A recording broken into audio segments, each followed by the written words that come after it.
Hello again, ladies and gentlemen. So, probably been wondering, oh, and where's the content? Where is it? Where's all the content gone? Come on. Well, I've been fiddling with this old Echo G-gauge loco, the parts of it are down there. I've disconnected the smoke unit, oh, not the smoke unit, the whistle unit, the smoke unit, and the light unit. And funnily enough, there was this piece that came off of the whistle unit that used to sit here, and it had these nubs that you can see here in these little holes. I think I still have it over here. So essentially that came off of the whistle unit, and that was mostly because you had the red wires for the smoke unit going to this one, and then you had the blue wires going from the smoke unit to this one, and they all met on these points. Now, my objective opinion is, why in the God's name did you put not only the power through to those little nubs that were sitting on a plastic thing with these tiny little rubber brushings, and even then the brass goes through, so goes through the plastic, like what was the point here? But that's not all. It actually runs quite well, so... Ooh, wrong way. And that's only at, I think, 3/4. Yeah, 3/4 power, and it's doing that. Yeah, 3/4 power. Actually not a bad slow runner. But with the old tender that these Echo locos come with, they only have a push button on them, right? Where you go push it to keep going one way, push it to go forward or reverse or stop. And it's just like, well, isn't that needlessly complicated? What I'm going to do, right, okay. I'm going to get a remote controller, hopefully for a G-Scale loco, one that I can just get my hands on, study the G-Scale engines that I already have that have controllers, like the one just down in my bedroom cabinet, just down there, and hopefully wire it all together. Yes, this is a big project. Be quiet. But I removed the smoke unit and the light, as you can see here, and the smoke unit had some very, very shoddy wiring to it. As you'll see, if this thing would just adjust, yeah, that was the solder that was on the smoke unit when I removed it. And yeah, it's not good, and you can see the glue line, the cement glue that they used, has slowly melted over time. And this pipe went down to about here, which connected onto this part of the smoke unit. So what it would do, it would blow air through the pipe, up through here. The oil that you'd use, you'd pour into here and it would heat it up. And then the smoke would chuff out the funnel from here. So it's all very, very, very interesting. And the light unit wasn't even an LED either. It's this really crappy bulb that I plan on replacing with an LED, so it runs a lot nicer.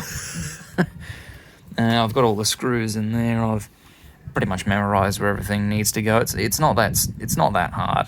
But one of the hard parts was trying to get the actual boiler component off, because the thing had these two screw holes here, and you couldn't see them on this outside of the tender the boiler, because they were covered by the official stamps of the brand, so you couldn't see them. So I ended up bloody destroying the clips that would go into here that were on the boiler, but it doesn't really matter because the boiler clips in here, and it also gets clipped in by putting the cab down, so there's not really much point in having these clips here other than, you know, it might shake around a little.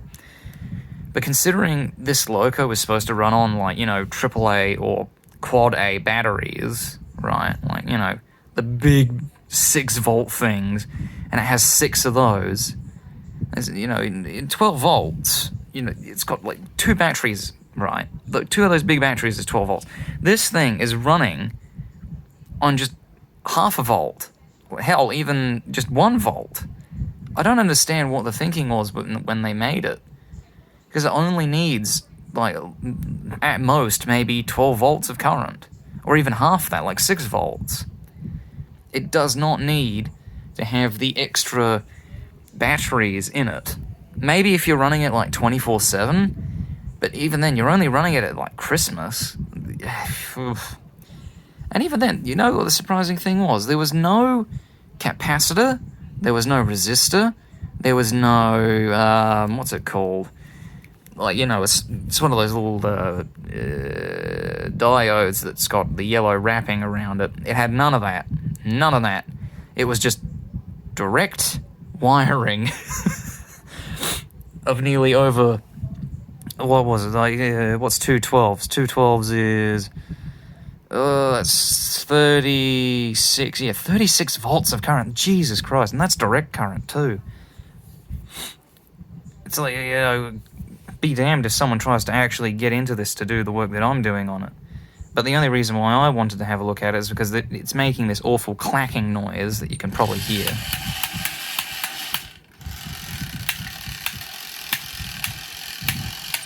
But here's the thing. I was thinking about this. You can't actually get to the motor in this without breaking the wheels or the rods, because... You know, you can unscrew practically everything of this chassis except for one screw, and that's just underneath this wheel, and you can't get off of the wheel because the wheels are actually one single component. So please explain to me, how the fuck did they put this whole thing together? Because they certainly didn't, you know, put one wheel in that way. They had to cast as a single piece. Unless, of course, they did, but... you know, I've tried to lift the wheels off just using some tools that I have. It's been bending all of my good tools, so it's like, what the fuck do I do? In other news, it's... I have no words to describe this. You know what, fuck it. I'll show you what the whistle function does. Essentially, you've got this pin here, right? You've got this thing here that connects from the motor. In fact, you know, if you turn this, you can actually turn the motor. It's got this, you know, little thing here. And this goes up to stop it from, you know, occasionally stop it from making the whistle noise. That goes up to stop it and then goes back down to make it go. And then you've got the airflow coming out the side here. And then you have this little thing. That connects into this slot here. And then the pipe from the very end pipe here of the smoke unit goes up, or connects onto it, and that's where the air pushes to send the smoke out when it's, you know, burning oil. Here.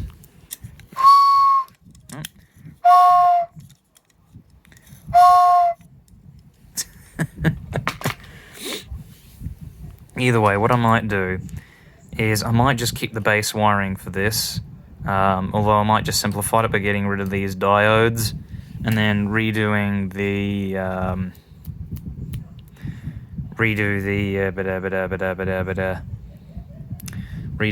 smoke unit and the LED, although I might just get rid of the smoke unit entirely because there's no real reason to have it. This is actually a plastic engine with a plastic bloody smoke unit. And if you know anything about smoke units, the fact that they can, over time, actually damage the model and cause any of the plastic parts to actually, you know, warp over time. There's some very interesting photos out there on Google where you can see, you know, smoke unit melts engine or whatever. I mean, heck, the same thing happens with motors, but still. I'm just hoping at some point I can get this whole thing open so I can have a look at the motor, because I'm very concerned about it, because it is making that clacking noise. But, now that I think about it, I think it's actually meant to make that noise, so it meant, you know, because it goes clack, clack, clack along the track. And I'm just thinking, I don't know, have other engines like this made that noise before? Probably not. But the problem is that I can't get into it, and it's really bothering the shit out of me. Ah, well. I shall put it away for now. In other news, I shall probably test some of the engines over there. Maybe test that old Lemur over there. Other than that, I shall catch you all in the next one. Bye.